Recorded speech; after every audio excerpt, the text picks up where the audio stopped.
Rich, I want to pivot back to the book here. There's a big chapter in your book, the 20 red flags. I think the top 20. Is it the 20 or is it the top 20? And if it's the top 20, what is one, two that maybe you've left off the list?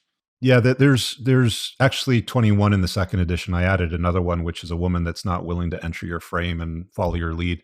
But there's loads and loads of red flags out there. Like these are the main ones. I mean, I could write an entire book and just call it the red flag book and put hundreds of red flags. The problem is that that's really going to discourage men from dealing with women entirely.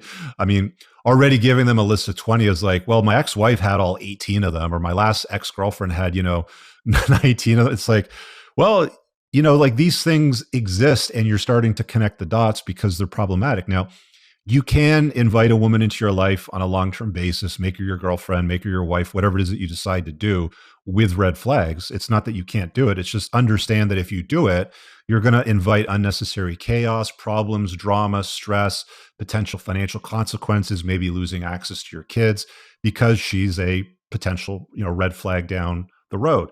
So vetting women, I think, is something that guys need to get good at. And I figured the easiest way to do that is just call them red flags and then summarize what the main red flags happen to be that I saw pop up the most in my life and the coaching calls that I had with my clients. And I've had thousands of people that call in my podcast because I do Q&A segments for free on there, sort of thing. So I just took what looked like to me as the most common red flags that exist in women, put them in a chapter and said, hey guys, date these women if you want, but just know that you're inviting a nightmare in your life. And if you want to have a more pleasant life, a woman that's going to complement your life and not be the focus of it, try to avoid most of these women if you can, right? Or if she's got one or two of the red flags, just make sure she's working on them. For example, like one that a woman could work on is a addiction. She's a drinker, for example. Well, if she's drinking booze too much or she smashes back boxes of wine, with her girlfriends, that's going to be a problem for you at some point down the road. And if she recognizes that's a problem and she's doing something about it, that's a woman that you might want to contemplate keeping around in your life. Yeah, I think some of them kind of feed into each other. I'm just kind of looking at the list here. I would say, a feminist is going to be more likely to probably be a party girl. She's going to be more likely to probably have tattoos and piercings. She's going to be more likely to throw hissy fits. A woman with daddy issues is probably going to be more likely to maybe have a higher notch count because she seeks validation in other men. So I think some of them kind of feed in. So would you say there's a hierarchy and what's maybe the top five that, like, if we can kind of give the guys here today, like, begin to look for these, and if you can yeah, let's do a top five that are an absolute no-go zone, like a red light for sure. I'm going to say feminists for sure. The problem with feminists is they've got a victim mindset. And if you're going to play the victim card, then you have to have an oppressor. And the oppressor for feminists is always men. It's always a patriarchy, right? So at some point, push is going to come to shove and she's going to side with the sisterhood. And you're just going to be called entitled male or entitled white male or some nonsense like that. So they're just miserable to be around. So that would be number one. The next one I would say on the list would be violent women. There should be no place in your life for women that snap. They can't control their emotions. They throw things at you. These are the kinds of women that will get you hauled away in handcuffs and in the backseat of a cruiser, even though she initiated the whole thing. They're not worth dating. They're not worth friends with benefits. They're like, just stay away from them. If you hear any stories about her being violent in her past, a good question to ask her is, hey, have you ever been in the backseat of a police car? Just casual conversation. You have a date, chit chat, blah, blah, blah. Hey, you ever been in the backseat of a police car? Sort of thing. And it's funny because if they have been, they love singing like a canary and they'll tell you the story. Right. So that would be the next one. Tattoos and piercings, I'm going to say, is something that some guys might have a preference for, but with everybody that I've talked to, and I've talked to a lot of doctors now, I've talked to psychologists, I've talked to sons of doctors that are product of a lineage of doctors and surgeons. And it's like, these guys all make the same observation. Every woman that sort of comes into their clinic with issues, is in an ER room or any of these things, they've created the drama or their circumstances that they're in, and there's a direct correlation between the tattoos and the markings on their body and the bullshit that's going on in their life. So to me, it's a red flag. Again, I understand some guys have a preference for it. Try dating women without tattoos is, one thing that I could at least recommend you trying. What is that? That's three. So the next one I'm going to give to big notch counts. You absolutely, positively cannot be in a long-term relationship with a woman that shared her body with dozens and dozens of guys. It's disgusting when you think about it.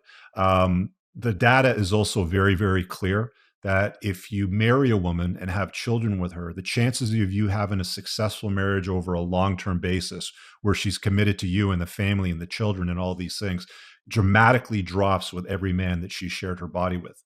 In fact, the number starts to go downhill after 3. And 3 is a pretty nominal number for most women today. Because if you're in your 30s, for example, and you're dating women around your age or a little bit younger, it's not that uncommon for them to have slept with a few dozen guys, right? So there's that. And I mean, if I had to pick one more, I'm going to go with single moms. You know, like there's a chapter in my book where I talk about specifically why it's not a good idea to date a woman with kids. And this is coming from a man with a child, right? Like I have a daughter. There's only one circumstance, which I talk about in the book, where it might be ideal. But for the vast majority of men, it boils down to you're going to have responsibility to another man's children without any authority whatsoever. So when things don't go well, when you try to enforce boundaries, when you try to lay down the rule of the law, because trust me, you're going to be expected to pay for dinners and attend birthday parties and take them on vacations and all this kind of stuff and help little Billy zoom in the scope on his BB gun and all that sort of stuff.